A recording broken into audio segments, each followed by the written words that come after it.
Let's talk about coin. As the clock struck midnight, federal student loans, Student loans. Yikes. I said, I said coin. Let's talk about coin. Let's talk about money, not loins. Okay, I got to compose myself. We have a serious interview to do here, Marky, a serious interview. Okay, basically, if you owe debt on your student loans, you're going to have to start paying them back, baby. Yeah, that pause, it ain't happening anymore. Millions of Americans will have to start repaying your loans starting in October. Market watchers are concerned that this situation is getting so bad, it could be the next big bubble, like the housing bubble, like 2008. Peter Dunn, CEO of Moneyline and the host of the Pete the Planner Show, here to weigh in. Pete, don't talk about the word I said. We got to keep a straight face here. We can still have fun. In terms of relating this time that we're in, where we have, what is it? What's the number? $1.7 trillion in outstanding student loan debt. That's berserk. How does that compare to what we went through in 2008? Starting to feel pretty similar, right? Because what you had is this idea that mortgage lending was getting loose. Anybody could get a mortgage loan. And the assumption was that prices were going to keep rising, and that justified lending money to people who shouldn't borrow money.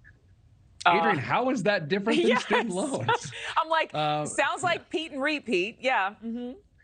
Yeah, and so the concern here is this, and really with the Biden administration still talking about student loan forgiveness, student loans were a safe bet for investors through something called SLABs. It's an acronym, Student Loan Asset-Based Securities. So that is to say investors buy these investments because the investments are guaranteed by the government, the taxpayer. That is the nature of student loans. They are not dischargeable in bankruptcy court. So if student loans still become forgivable, then there could be massive issues for these investors. And I'll also note this, and this is much more pragmatic, Adrienne.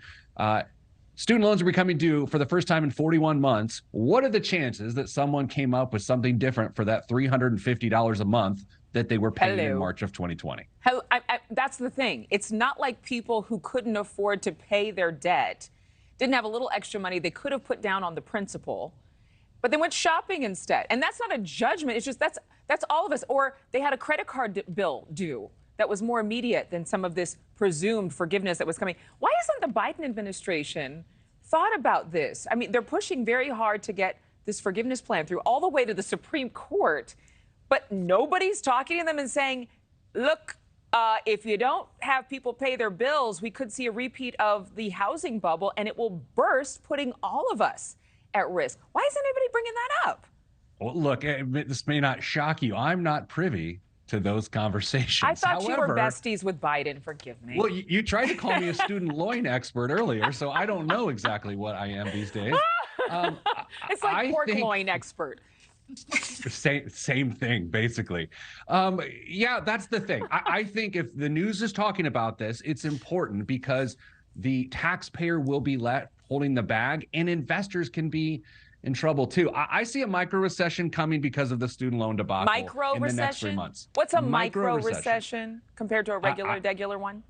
I think people are, when they go to pay back these student loans, and they're going to struggle to do so, they're going to stop spending money on shoes and food and groceries and everything else, and it's going to shrink the economy in a micro way.